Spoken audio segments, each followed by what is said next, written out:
హే ఈ అమ్మ ఇంత పొద్దునే ఎవరబ్బా డోర్ కొట్టేది? ఎవరు వచ్చిర్రు ఇంతకి? అరే సురేష్, ఏమైందిరా ఈ టైంకి వచ్చినావు? అన్నా, ఒక చిన్న సాయం చేయనా? ఒక 10,000 కావాలన్నా, మా ఫ్రెండ్కి ఈరోజు బర్త్డే. వానికి ఎట్లకైనా ఒక చిన్న గిఫ్ట్ ఇవ్వాలని చిన్న ఆశ అన్న. ప్లీజ్ అన్న, ఒక 10,000 ఉంటే చూడనా. నీకు మళ్ళీ ఎల్లుండి ఇచ్చేస్తాను ప్లీజ్. ఎల్లుండి ఇచ్చేస్తాను పక్కా నేను. అరే నా కాడ ఎక్కడ ఇవ్వరా 10,000?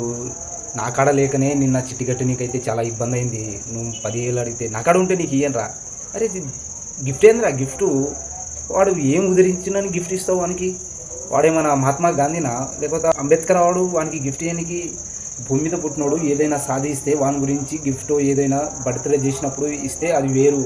వాడు ఊకే గాలి తిరిగి వానికి గిఫ్ట్ ఇస్తా అంటాను ఏంద్రా నువ్వు? నాకు అర్థం కాదు అసలు. రాత్రనక పగలనక వాళ్ళ ఇద్దరు చెల్లెల కోసం ఎంత కష్టపడి చదివిస్తున్నాడో నీకేం తెలుసనా?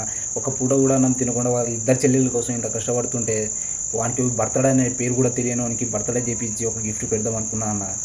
మన స్వార్థం కాకపోతే ఇలాంటి వానికి కూడా బర్త్డే లేకుంటే ఎట్లా అన్నా చెప్పన్నా నువ్వే.